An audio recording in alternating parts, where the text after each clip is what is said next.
Thank you for joining us for this New Mexico in Focus election special. I'm your host, Gene Grant. This week, we'll forego the usual line roundtable conversations and other news of the week to bring you a candidate forum with three of the people running to be the next mayor of Albuquerque. They include current Mayor Tim Keller, along with Bernalillo County Sheriff Manny Gonzalez, and talk radio host Eddie Aragon.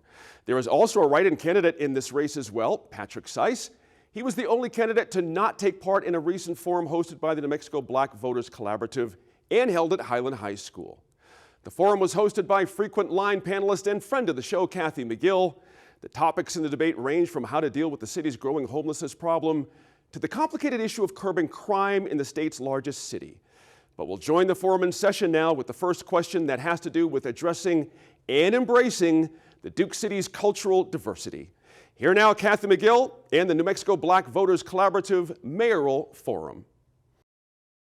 Ladies and gentlemen, these are your candidates for the 2021 mayoral race. Please give them a big round of applause.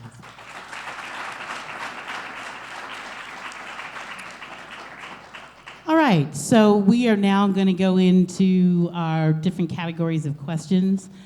This particular question was submitted by the New Mexico Black Voters Collaborative as a whole. And as I mentioned, we will move around the order of answers. For this first question, candidate Keller first, candidate Gonzalez, and we'll end with candidate Aragon. The question is, can you and will you say Black Lives Matter? And if you agree, how does your record support this affirmation? If you do not agree, please state your reasons. Starting with candidate Keller, 2 minutes. Black Lives Matter. I said that at the last candidate forum that this group held, or it might have been under a different name. And so I have said that even before the summer of George Floyd. And it's because I believe that we have a situation in our country and here in Albuquerque where racism in all forms, but especially even anti-Blackness, still exists. And so for me, I hope that I have demonstrated to walk the walk on that. And I think we saw this last summer with what happened with George Floyd. I was there listening. I was there also in solidarity because we have to have changes in this country. And then after listening, I tried to say, what can we do in Albuquerque to actually own up to the challenge that was brought before us for racial justice?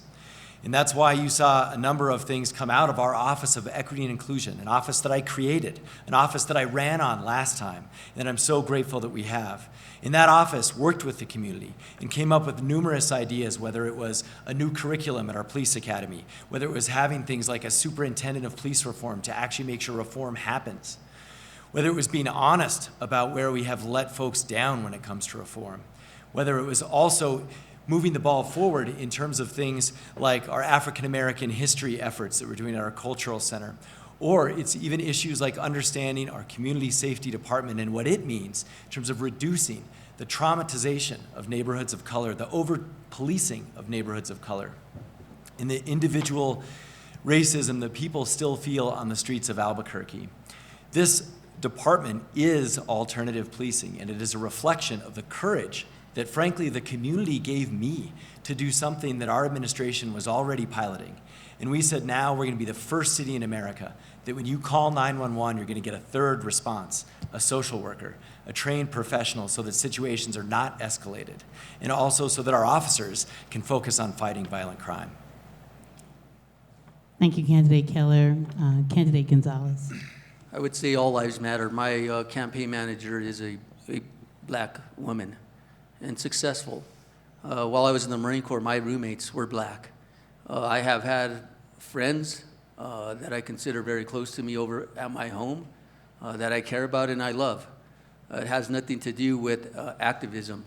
I advocate for people based on my constitutional duties to ensure the most sacred things in their lives, which are their rights, their property, and their lives. And I would never discriminate against any person. My first appointment as sheriff was having an undersheriff that was Black, and because he was qualified and he was there. In my constitutional duties, I have a responsibility to represent all the people, and I will continue to do so. Thank you, candidate Gonzalez. Candidate Aragon. We get 2 minutes, correct? 2 minutes. Okay, thank you. All lives matter, period. We've been divided in this country based upon the level of racist implosion here in this country that's been going on. There's no doubt that there are certain elements, certain aspects of things that have happened here in this country. But I think we need to understand, as a Republican, I'd like to state that, which is, I didn't state that in my opening statement, and being 4.6% black, I want you to understand something about all of us being equal and all of us moving forward together as a society. What we've seen coming out of COVID, and I agree with the leader of Black Lives Matter, in that the mandates for vaccines are absolutely racist. And you see the numbers of people who are taking those vaccines, only 56% of African Americans are taking those vaccines right now because they don't trust it, and neither do I. We need to move forward here in this country, and I think to divide our community with only 2.6% of the African American community, of which you all know who have listened to my program. We had the first African American talk show host on a conservative talk radio station, and that was Langston Bowens, of course, named after Langston Hughes. I will say one other thing, 911 calls are down. I don't believe in the endless pandering, and certainly the money that's handed out to certain aspects or certain groups or certain yelling and protesting that's been going on here in our community, and has not made our community better. Again, I want to reiterate, the first 23 congressmen that were elected here in this country, they were Republicans. The Democrat Party itself is the party of slavery.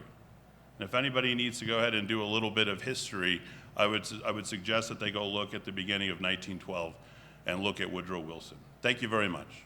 Thank you. Our next category is going to be in the area of public safety.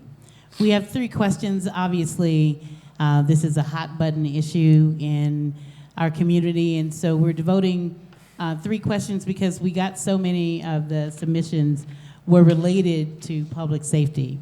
So we are doing these questions in 3 categories. One, we want to talk about your philosophy of policing.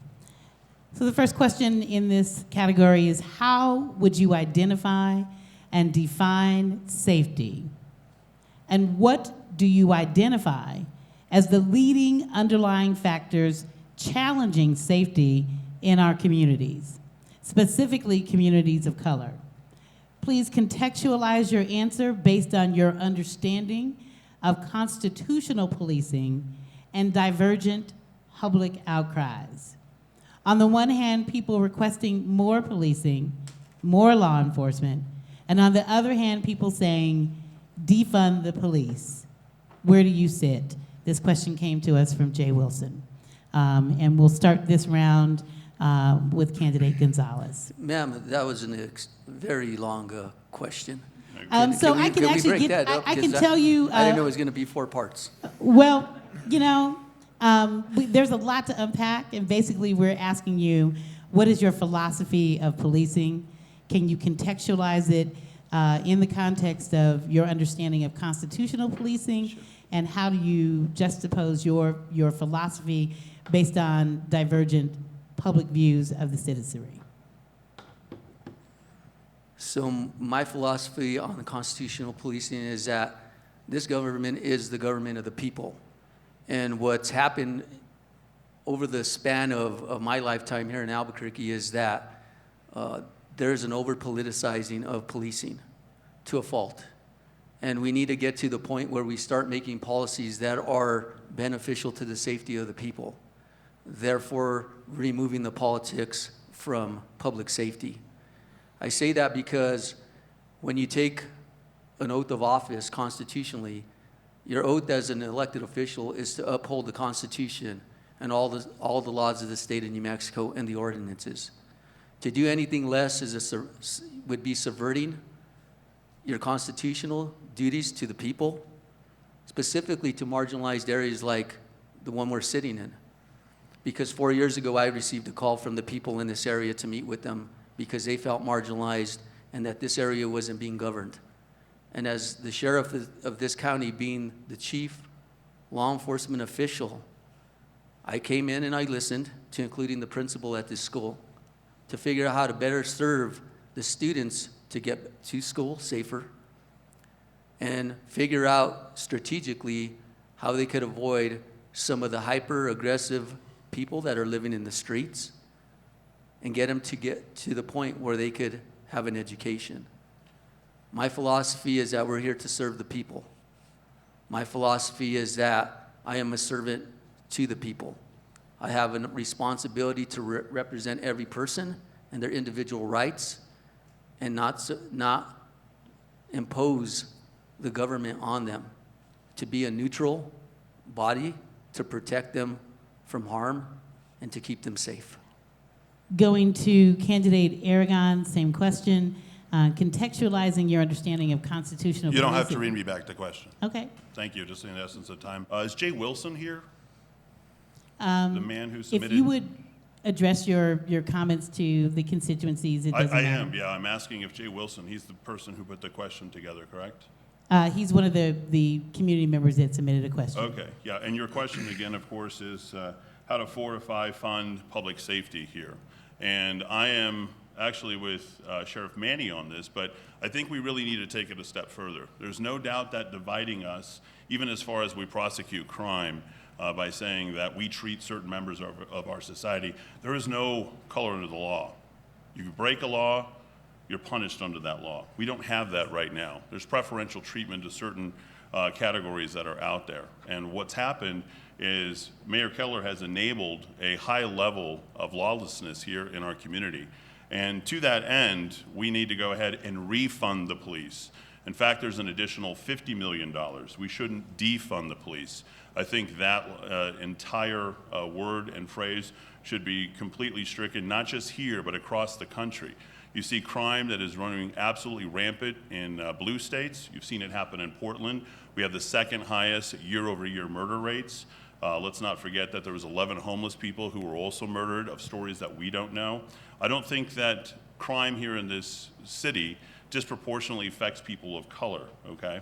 I don't think it's one particular group. What I will tell you is that there's a certain group of people that are out on the street, and there are homeless people, and they are a vulnerable population. I think it's important to know the three classifications: economic insecurity. You also want to talk about, I think, drug addiction. And then the third of those is a group that preys upon that, and they are willingly homeless that are out there, but there's also mental issues as well.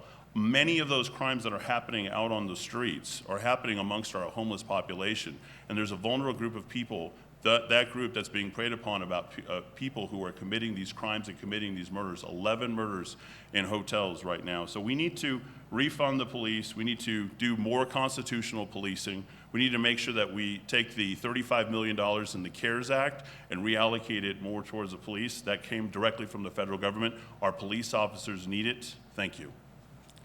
Thank you. Candidate Keller. Thank you. Well, there's a lot to unpack in this one, and I'll try and just honor the question by actually addressing each part of it. Firstly, let me state that, constitutional policing, there are actual definitions of this, but I think in summary, it's about making sure that everyone is given their constitutional rights. But the reason why it's an issue is because of both profiling and implicit bias, which absolutely happens, and we have to be cognizant of and acknowledge. And it also happens with respect to use of force. This is one of the reasons why the DOJ is in a lot of communities, is exactly because constitutional policing is an issue on both sides, right? And so that's what we have to continue to adhere to going forward. Now, I want to acknowledge that to say that constitutional policing is something different, I think is really a statement coming from naivete. That's just not what it is. Like, we're in a consent decree, and you got to know the definition of constitutional policing if you want to be mayor. Also, to say that politics is the #1 problem in crime is a complete disservice to both victims and to law enforcement officials. Look, we all know what the #1 issue is, and it's addiction and drugs, and closely followed by poverty. And so, even if you agree that politics is a problem, to say that it's the #1 thing, I think is just absolutely over the top and completely ignoring the realities of our community. Now, I also want to mention funding. Look, we've adequately funded APD. Frankly, they were short funding when I came in. We've had an officer shortage for some time, but let's remember what that funding means. It means diversion programs. It means violence intervention programs. It also means domestic violence programs. It means homicide detectives. So I actually believe that EPD right now is adequately funded. In fact, the issue is hiring in all those areas. But we also have to do things like get social workers and fund all the other kinds of support programs to deal with behavioral health and addiction. And lastly, let me just say safety. What is safety? Safety is what each person thinks it is. For a woman at night, it's something different. For a person of color, when they're pulled over, it's something different than a white person. And you've got to know the difference between that if you want to be mayor of Albuquerque. Thank you, Candidate Keller. Going on to our second question in the public safety, and I'll apologize in advance. All these questions have a few sentences, but I'll try to make sure that you understand the actual germane portion of the question. This is about recruiting. Women comprise more than 50% of the population of Albuquerque, and blacks and African Americans comprise approximately 3.2% of the population. However, the Albuquerque Police Department and its officers do not reflect the demographics of the city. What would be your strategic plan, this is the question, to have the police officers look more like the communities and citizens that they serve? Please also discuss the current makeup of the force and retention efforts for the existing workforce. We'll start with Candidate Aragon. Thank you for the question. I can't comment on the current racial makeup of the force. I think that's insulting from the standpoint to look at it as far as race. No doubt, under Mayor Keller's administration, we've lost at a minimum of 90 police officers who are no longer there. We're unable to retain our police officers, and we all know that it's a community crisis. I think it's an insult also to say that the police officers are adequately funded. What else do we have to spend money on right now? 31% of our Albuquerque City budget is funding police, and it needs to be a lot more. I talked already in reference to $35 million that went to the CARES Act, that went directly to the fire department.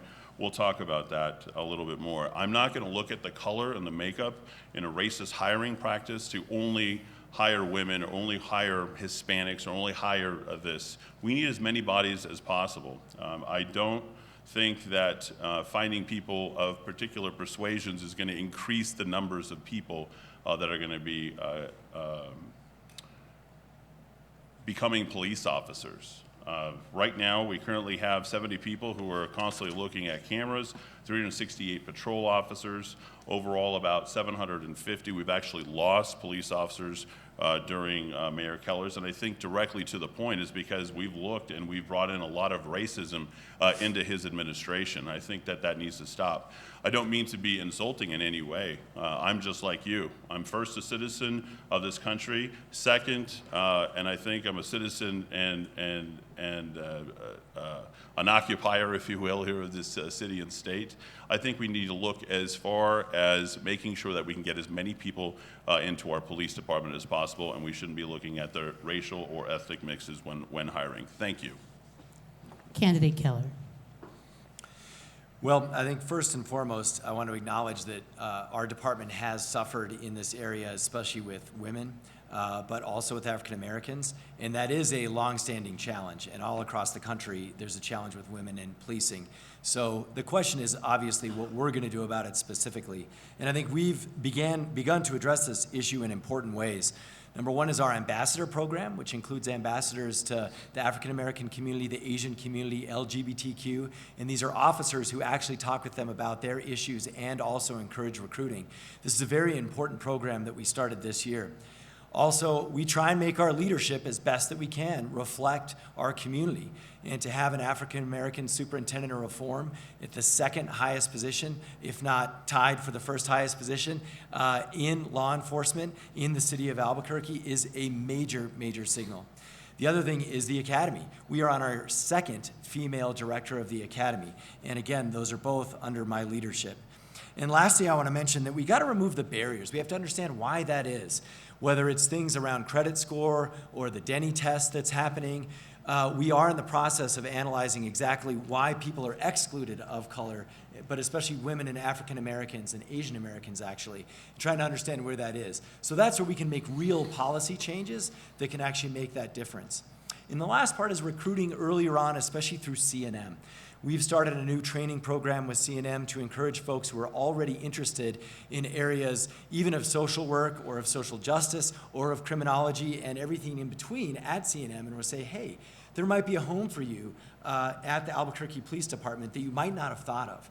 And we can get you in the academic classes first so that you take a couple of months to figure out if that's really the right fit, and then we'll slot you into an advanced academy position so you can become a member of the force. Okay, understanding the challenges for women in law enforcement, being somebody that's actually been a practitioner and has had to go through the adversity of being a minority in law enforcement, I understand their challenges. And so what I've done since I've been sheriff is create a pathway to success for women. And so what we've done is we understand that in some areas of law enforcement, women have a very challenging time just because they don't have access to certain things like firearm training and other things that they would have a very challenging time coming into, that they don't feel as confident as a man. So what we've done is that we've retained those women and continue to work with them and hold them on staff, even if it takes us 2, 3, or 4 times to go through an academy to ensure that we have women on our staff, because we understand that more women in a law enforcement agency means a less violent, less aggressive law enforcement agency and a more balanced law enforcement agency. So what we've provided them is a pathway to success. We have hired more women in the history of the sheriff's office in this community, and it's very reflective. What I'm going to tell you here, being raised in a community center, being raised in the South Valley in a very diverse high school, is what I would do is vote for me, so I could provide these people with the leadership they need that would be very reflective of this community that I was raised, born, and understand and love. So we will go on to our third question. This one is about the DOJ consent decree and the CASA agreement. It is clear from the CASA agreement and reports from Mr. James Ginger, Special Monitor from the Department of Justice, that APD still has use of force problems. Excessive use of force is never acceptable and is exceptionally harmful to our people of color. Currently, there is a backlog of excessive use of force cases that have not been investigated. What are your plans? This is the question. What are your plans to bring APD in line and to monitor and enforce, as well as be in compliance with the consent decree? We'll start this round with Mayor Tim Keller. Sure. So for us, when it comes to reform, I think we've learned a lot over the last 4 years. Number one is the biggest policy change that we actually did accomplish was creating a new use of force policy that was signed off on by advocates and by the courts and by the department. The challenge has been implementing it, and that's why I think it's so important to have a mayor who understands how this works. First, we've got to keep the superintendent of reform. We pulled the academy and internal affairs and monitoring out of the chain of command, and that's essential to actually making progress. What we saw when we didn't have that was lots of challenges that led to the DOJ monitoring report that you referenced. Now, we've also made some changes in our academy curriculum, whether it's anti-racism training, whether it's cultural competency, or whether it's changing the leadership who runs the academy. This new leadership team is committed to actually training everyone up on that use of force. That was the number one issue that we were lagging on. That is scheduled to be completed this winter. And so those are areas where I think we're making major progress. But it's because of what we've learned. And I think it's trying to come into this with an attitude towards real change as opposed to lip service, as opposed, frankly, to the past approach, which was just either denial or, hey, this will just go away fast. We're committed to doing this for real, and that means it's going to take a long time. That means it's going to have starts and fits. And that means we also have to involve civilians. So right now we're involving civilians to get rid of that backlog with respect to the internal oversight and internal affairs backlog. This is very, very important because we need our officers also out on the street taking calls, but we also need folks who aren't biased, who maybe for good reasons, maybe they had folks they worked with in the field and they're just trying to help each other out. We had to break that cycle. And that's what we've done with the EFIT program. And lastly, I want to state that we have to be able to do more than one thing at once. We are going to fight crime under my administration, but we are also going to continue on reform. And that is what we have to do, because under a U.S. federal judge, reform is also not a choice. So anyone who tells you otherwise, that there's some quick fix or something like that, one, is not telling you the truth. Two, they should do reform for the right reasons, because our department needs it. That's why they're here in the first place. Thank you. Candidate Gonzalez. First of all, I'd provide the Albuquerque Police Department with the proper leadership it needs in order to hold themselves and the officers accountable to the public, just like we have at the Sheriff's Office. We have no history, no record, and no patterns of use of force violations against citizens of Bernalillo County, to include Albuquerque, and we work here often. People respect us, we have a great relationship with the public, and they should reciprocate. I believe that there is no easy solution, but it comes down to compliance. You have to have competent people that understand that the pathway forward for this community is getting that compliance piece done. So you have to be able to write reasonable, common sense policies that are achievable for the officers so they can serve the people. The lack of service is creating more victims, more harm to the public right now, because the Albuquerque police officers aren't supported, aren't provided the direction, the training, and all the support they need in this tough environment nationally, because all eyes are on them. What we need to do is tailor the needs of the people and provide them with the services from the police department that they deserve and need. There's over a $200 million budget, and when there's Albuquerque police officers that telling you that there's nothing that they can do for you, that's unacceptable constitutionally. So what we'll do is get back to constitutional policing, provide them with what they need, the support, and not fold to the politics. And that goes back to my point about political reform. It starts with their leadership.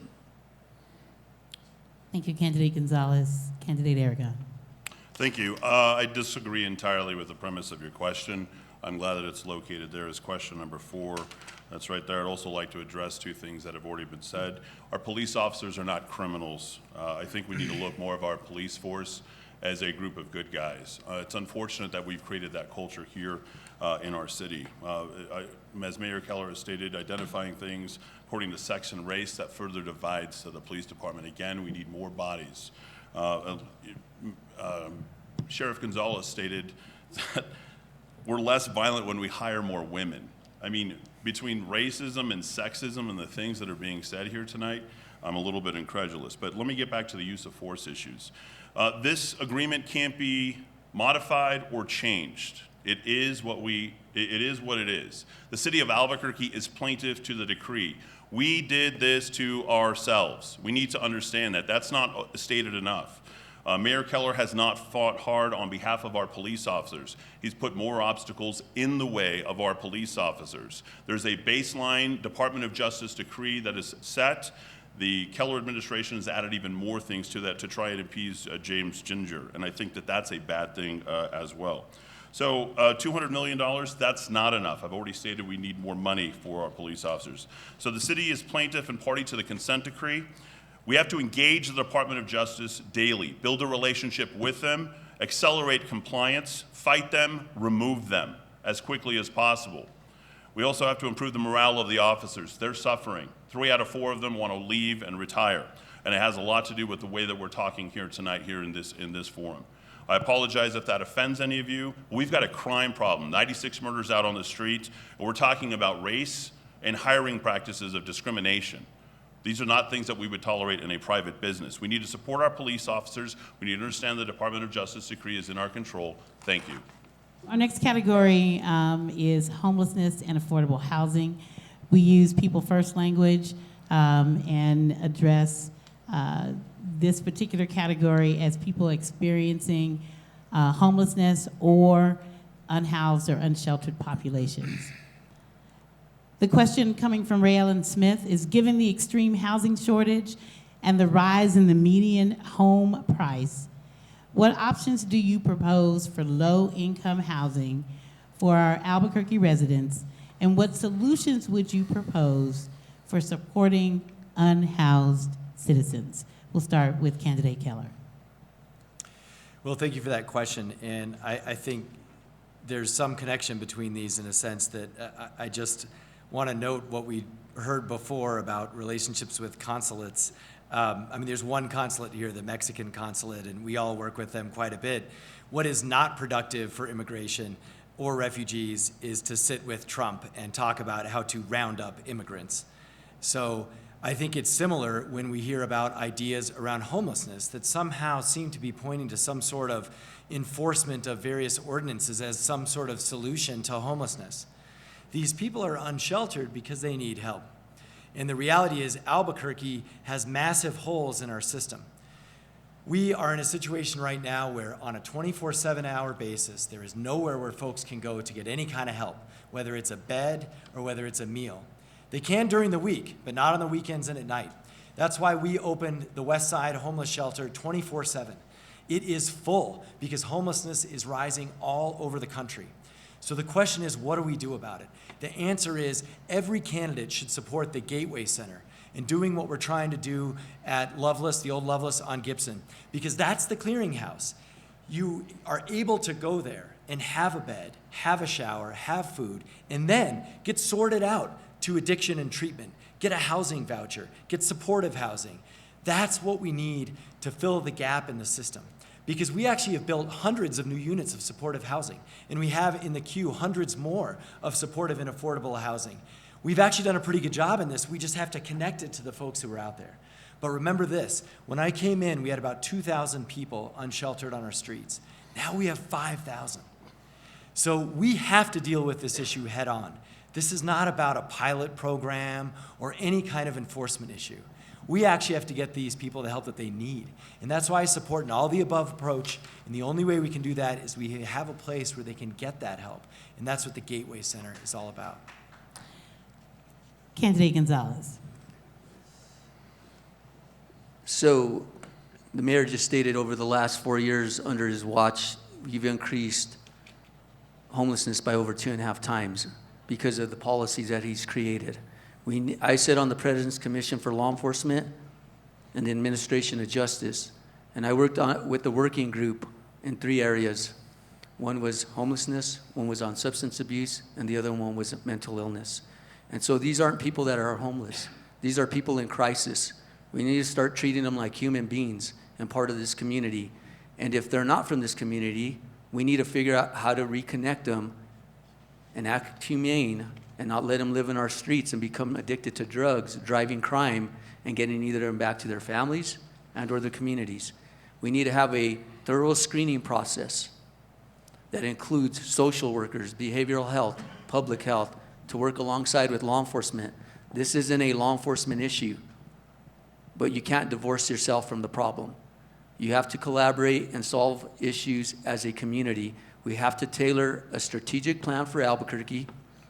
And I don't believe the facility at Loveless is a place. They've colonized homeless, or I should say people in crisis here. What we want to do is build an advocacy center where we can build success. These people need access to treatment, wraparound services, and a lot of other services, and not leaving them out in the streets. Basically, at this point, these people have not been served, they've been neglected, and somebody needs to be held accountable for that. And I don't think there's nobody more accountable than the mayor. Candidate Aragon. Yeah, for a guy who doesn't like Donald Trump very much, our mayor has become quite the real estate developer as of late. $15.5 million to the Gateway Center, I have to tell you, is a complete and total waste of time with some of the richest guys here amongst us.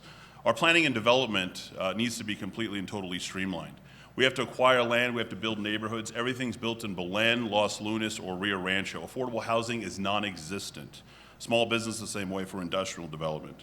And I got to tell you, moving that and admitting failure by moving 2K to 5K, 5,000 people that are now homeless, I'm surprised that Mayor Keller has admitted that level of failure here in our city without anything to do in solving the problem. Building tiny houses with 8 out of 40 being occupied at a cost of nearly $900 a square foot. No real estate guy. Someone's making money somewhere on that. And I think it's very vital for us to look at that and say we aren't going to be building tiny houses either. The homeless problem is something that we can take care of, we can handle.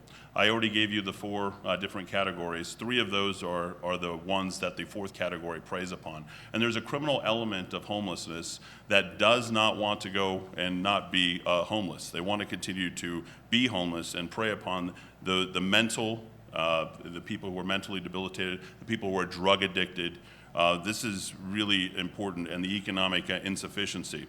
We have to determine the best care on a case-by-case basis. Diane Gibson, I can't believe I'm quoting her, she's the exiting city councilor, but she had a great idea.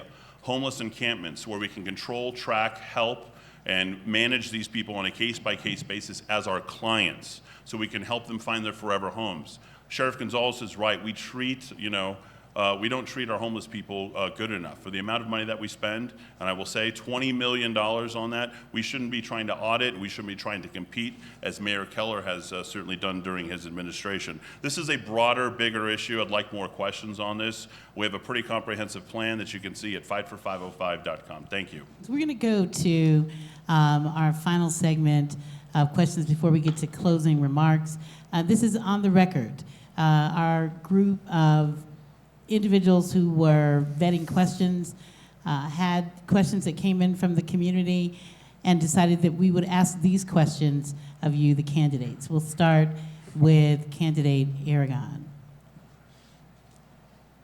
Recently, you made a claim that because a DNA test returned that you have, I believe, 4.6% Black ancestry, that if elected, you would be Albuquerque's first Black mayor.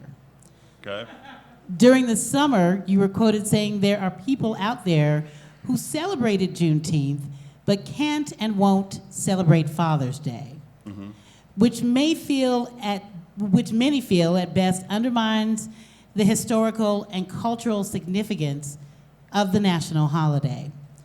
How do you defend these comments, and how would you respond to the Black communities of New Mexico who may feel that these remarks are blatantly racist? They're facts. 71%. I don't have to tell you the number. You know, you can finish the rest of the sentence. 71% of children in Black homes grow up fatherless. And you know that that's a big deal. And why are we removing Father's Day, which isn't on my calendar, but suddenly we have Juneteenth or Eid al-Fitr or all these various calendars? We are replacing our culture here in this country. I think we've been pretty successful in this country so far, but suddenly we've started creating new holidays. I'm unfamiliar with Juneteenth. I can tell you that it's not something that I've celebrated. I would like a warm, open welcome to a radio host who would love to educate me on Juneteenth and what it's all about from Corpus Christi, Texas, and tell us exactly what it's about. But I gotta tell you, just like Red Nation, and we're talking about indigenous people here, replacing Columbus Day with that, that's creating a war here, a cultural war here in our city, in our state. Where was that originated? Was the first person to do it? Ray Garduno. He was the first person to do it. So in my opinion, I think the racism sort of goes both ways. And sort of removing certain holidays here, as we have done, and certainly removing certain statues of our cultural heritage, I don't think is a necessary thing to do. I don't know that I need to reply to the Black community on that. I am 4.6% African. I can give you the strains if you so please, and that would be fine. But I believe that I've had my Black card also removed by one of the people in the community. You can't change the fact, just like you can't change if 71% of households grow up without a father. We need economic empowerment. Some of the greatest fathers that I've ever seen are African American, and I can tell you it's just showing up and being there. And I can tell you being involved in those people's lives is something that everybody wants to do if they have the economic opportunity. I don't think it's a result of the socioeconomic oppression that we say is institutional that's happening here across the country and in our city. I think you can pull yourself up by your bootstraps and make things happen if you so desire and not find excuses for doing so. Thank you. I do have a follow-up question. Sure. Could you source where you got the statistic of 71%? I don't have a running catalog of references, You don't have a but I'll source? be happy to go ahead and provide that to you. Okay, Sure. and we'd also be happy to provide you with some resources about the history of Perfect. the origins Thank you. of Juneteenth. And I think that in that spirit, we can all come together and educate each other, because I've certainly have celebrated, as we've celebrated St. Valentine's Day or St. Patrick's Day, or That's but- great. My final question is: you said that we replaced Father's Day? Has that been removed from the calendar? Many calendars, yeah. I'll be happy to give you my.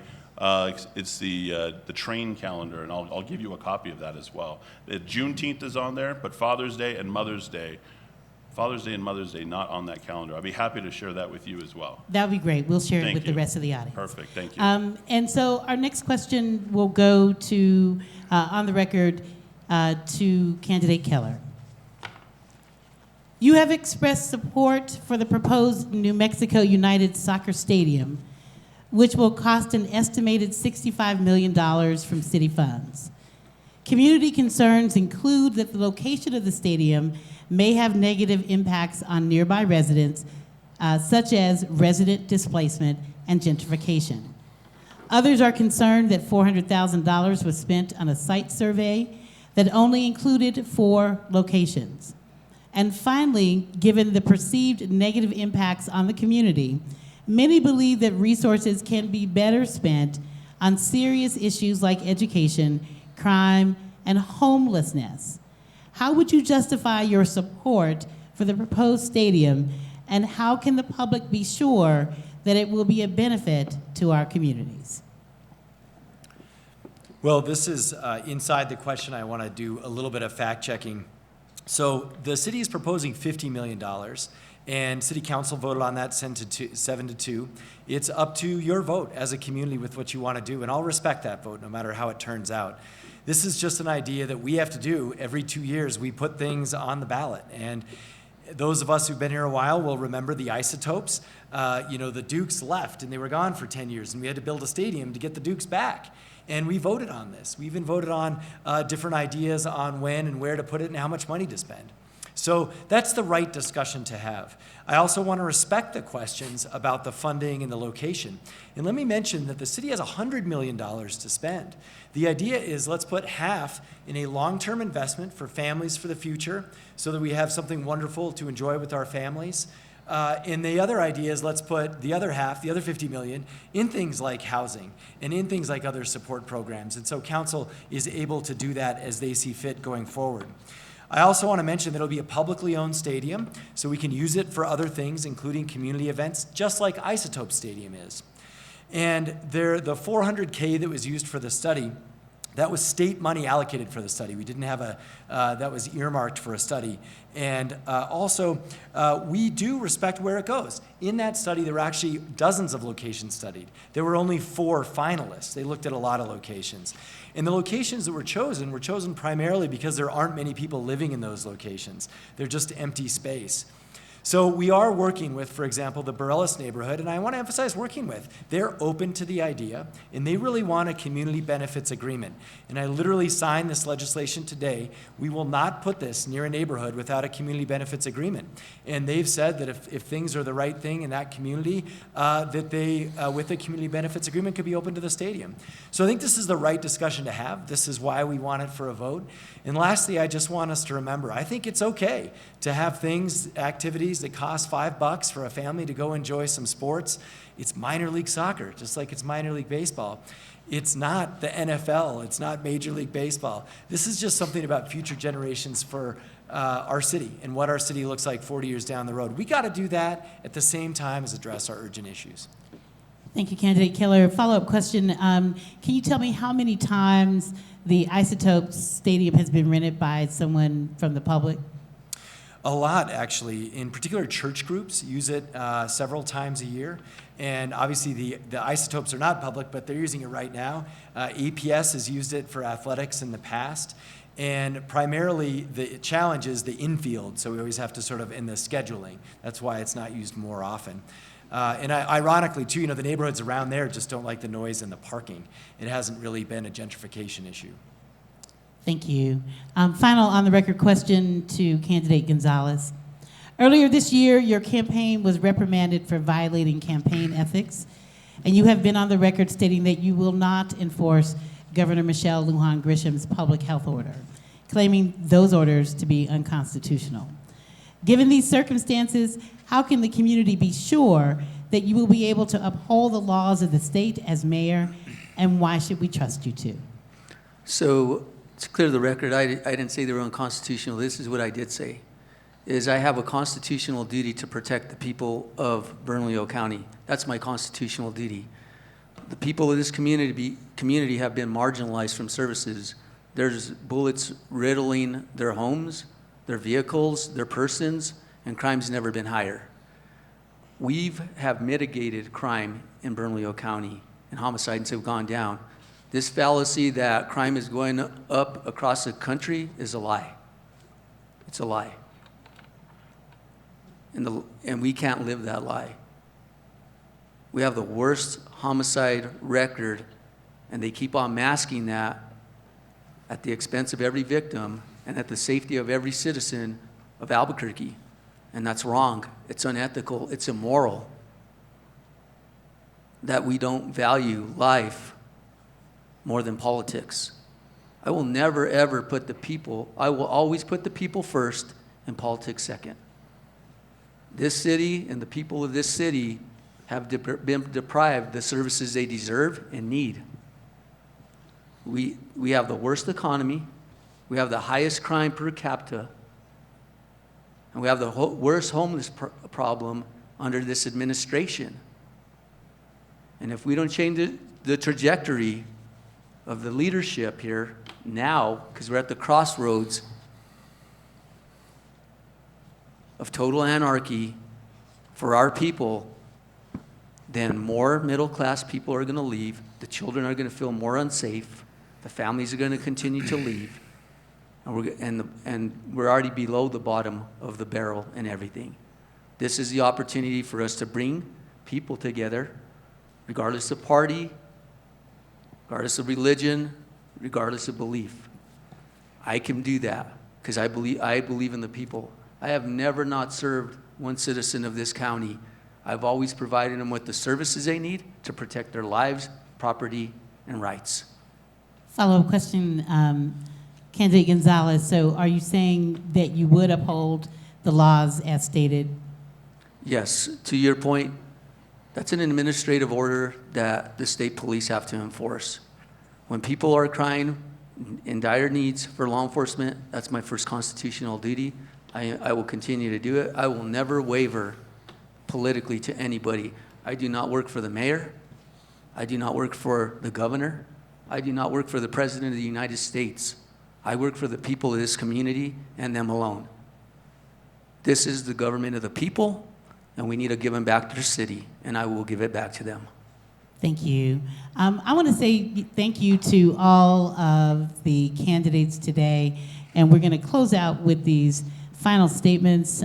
We will start with candidate Gonzalez, candidate Aragon, and we'll close with candidate Keller.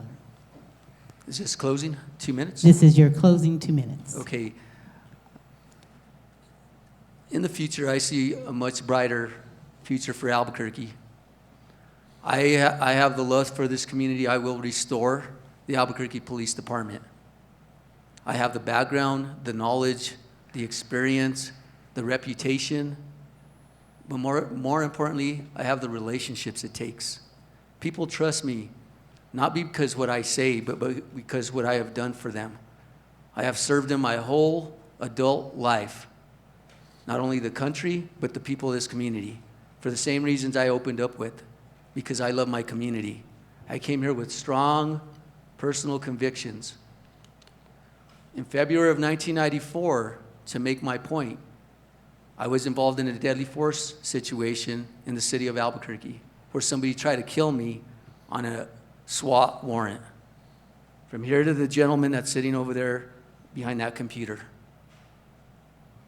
And it wasn't that shooting that was important. What was important is to realize and affirm my commitment to serve the people. I didn't run away from that commitment. I took it very seriously, the oath of office, when I joined the sheriff's office, and I've never wavered. It just strengthened it, because I went from what was a deputy at that time to become the sheriff, because my love for God, country, and my neighbors, the people of this community. And I will never, ever waver on serving you. Nobody will work harder for you. Nobody will give more of themselves. I made a sacrifice to take this job. You'll never see that in public safety or service or elected officials, especially politicians. And when I say that, I took a $20,000 decrease that affected me for the rest of my career, my livelihood and my family's, to serve the people of this community. And you'll never see that. I left the business behind so I could serve the people, because that's what I was called to do. I am ready to take this city back on your behalf. Thank you. I appreciate you, and I want your support, and I'm asking for your vote on November 2nd. Thank you very much. Thank you, Candidate Gonzalez. And I'm being really nice. I said 2 minutes, so everybody will get 2 minutes. Final statement, Candidate Aragon. Thank you, Ms. Bell, for putting this together. The New Mexico Black Voters Collaborative for having me here. I appreciate that. For your colorful questions, I love them. I really thought that was good, and we're having community engagement, and Ms. Bell and I will be talking about some of those stats. And My incidentally, name is Catherine McGill. McGill, I'm sorry. Thank Right. you. Thank I you. apologize. Well, I wanted to make sure to thank you specifically. And do you still live in Oklahoma, or are you here now? Have we moved you from Oklahoma to New Mexico? Your time is running out. Well, I'd like for you to answer that, because we want to grow this economy, we want to grow this city. And in order to do that, we have to be able to attract every person out there. And we only do that with a thriving economy. And I'm disappointed tonight that there's no talk about commerce. Despite Mr. Tim Trump being here, developing stadiums, developing hospitals, and all the other stuff that he's doing, that's my closing statement. I'd like to talk about commerce for a second, okay? If cost effective, I believe it is, we'll move the Albuquerque Rapid Transit. I want to prioritize the planning and commercial development, which is very important. We have to increase our tax base. We need homes, as we have noticed tonight, and we're severely lacking. We need to attract one Fortune 500 company here in the next 5 years. I'm the guy to do that, as doing corporate service and commercial real estate for 10 years. I want to work with regional and national developers to increase the number of industrial developments here in our marketplace. Cloud kitchens, how many restaurants have been shuttered during this time? No vaccine, no masking mandates for me. I've already led the charge. Bernalillo County is already changing their policy. The city of Albuquerque has changed their policy.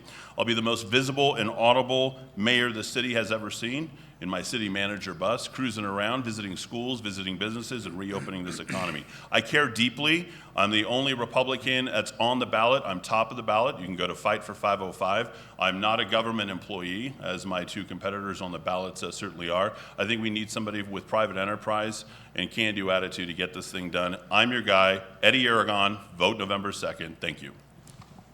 Candidate Keller. Well, thanks for hosting this discussion and for all of your long track record helping the community. And I want to begin, I think, just by saying, elected officials, once you get elected, you become a politician. So, for better or for worse, Sheriff, you're a politician. And you've been elected in partisan offices just like me. And you're also not the king. You don't get to decide what rules you follow and what rules you don't. And when the public health order is constitutional, you got to follow it. And the courts said that it was, and that's why you should uphold the Constitution you hold so dear. Now, I would be remiss not to mention just the litany of things that went untalked about today with respect to accountability. The sheriff has been over-policing communities of colors in the Southeast and doing photo ops after it. The sheriff has been rounding up unsheltered people in the Southeast and calling it being tough on crime. The sheriff has no women in his leadership team. The sheriff has faced millions of dollars in use of force lawsuits. The sheriff has been sheriff for 8 years, and he has very little to show, if nothing, when it comes to combating crime. It's his problem, too. You can blame me, but you're part of that. And it was on the front page of the Albuquerque Journal that the county had worse crime than the city under your watch. And if you think crime is not a national problem, open the New York Times today, where it's New Mexicans talking about the same problems we have as everywhere else in the country. And so I believe our mayor has to speak truth. It might be truth that people don't want to hear sometimes. It might be truth that even makes me look bad. But that fundamentally is what leadership is all about. And with my administration going forward, you're going to see a commitment to build on the foundation that we've set. We've made the largest investment in homelessness in the history of Albuquerque, and we're going to see it through with the Gateway Center. We've created the most innovative reimagining policing opportunity and program in the country with our community safety department, and we're going to see it through. We've announced thousands of new jobs coming, including Fortune 500 companies like Netflix and NBC Universal, and we're going to see that through. So with me, I believe we've got to move forward. This is no time to move backwards. That's why I hope you decide to keep Keller for another 4 years. Let's give them a big, huge round of applause. Candidate Aragon, Candidate Keller, Candidate Gonzalez. Thank you for joining us for this New Mexico in Focus election special featuring highlights of the recent New Mexico Black Voters Collaborative Mayoral Candidate Forum. To see the event in its entirety, just head to our website at newmexicoinfocus.org. Now, early in-person voting is now underway in Albuquerque, as is absentee voting. The last day to request an absentee ballot is October 28th, but election officials and the post office both say an October 25th postmark is the safest way to ensure you'll be able to get that ballot and get it in by Election Day. Now, early in-person voting is limited right now to the county clerk's annex, but will expand to other early voting sites on October 16th. Lastly, don't forget Election Day is Tuesday, November 2nd, and that goes for local elections across New Mexico. Thank you for watching and for staying informed and engaged, and whichever method you choose, please don't forget to vote.